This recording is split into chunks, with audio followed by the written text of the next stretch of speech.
Баршаға сәлем, достар, қалдарыңыз қалай? Достар, әр күніміз тек сәттілікке және берекеге толы болсын деп тілеймін. Құрметті менің оқырмандарым, менің каналыма қош келдіңіздер. Мен бүгін сіздерге үйде ашыңқырап тұрған айран болса, қайда құртарыңызды білмей тұрған болсаңыз, осындай өте жұмсақ, өте дәмді бестің шайына немесе балаларға өте ұнайтын кекстің жасауға кеңес беремін. Және осы видеода жасалу жолдарын рецептімен бөлісетін боламын.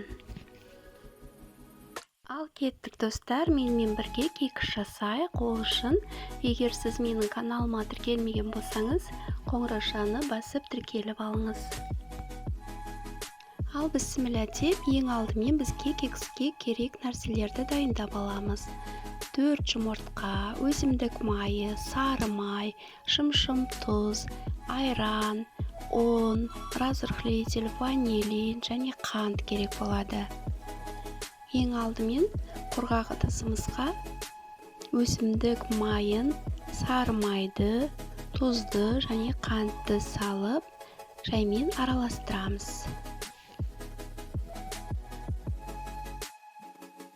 Достар, осы видеоның астына описаниеге рецепті толық мөлшерлерімен жазып кететін боламын.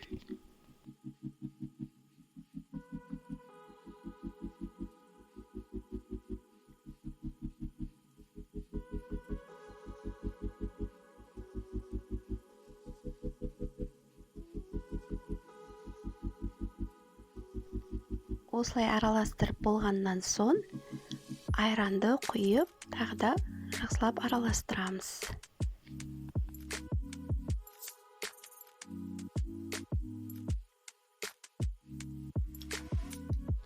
Қантымыз жақсылап ерігенше осылай араластырып отырамыз. Сұйық қоспа болады.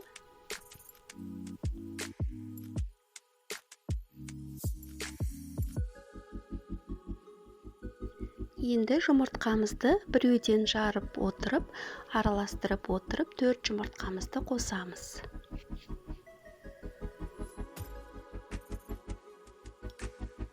Достар, жұмыртқаны міндетті түрде жуып пайдаланған дұрыс болады.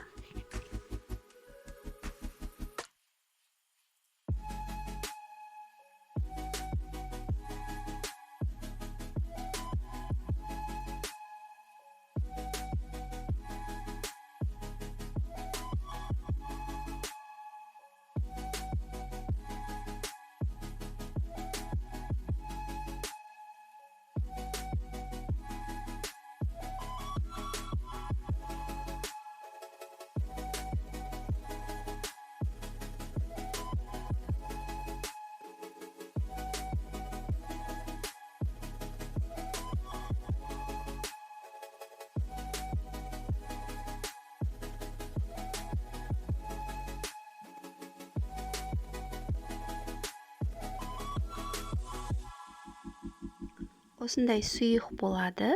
Енді құрғақ нәрселерді бөлек ыдыста ұнды, разрыхлитель, ванилинді салып, қасықпен жақсылап араластырып аламыз. Егер разрыхлитель жоқ болса, пищевая сода пайдалансаңыз да болады.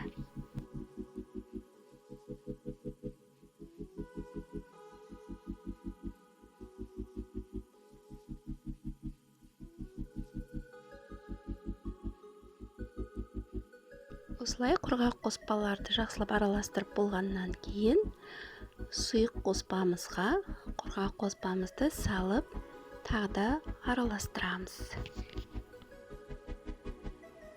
Мынау бізде сұйық қоспа және құрғақ қоспалар. Екеуін араластырғаннан кейін, біздің қамырымыз дайын. Достар, мен сіздерге бір кеңес айта кетейін. Ұнды салып араластырғанда тек бір шетке қарай айналдырып араластыру керек. Одан кері қарай айналдыруға болмайды. Ұнымыз бір тегіс бәрі жақсы араласқанша, ешқандай түйіршік қалмағанша осылай бір шетке қарай айналдырып араластырып отырамыз. Қамырымыз осындай қою қаймақ тәрізді болады. Енді печкамызды қосып қойып, қамырымызды ыдыстарға құямыз. Менде осындай силиконовый кекстің ыдыстары.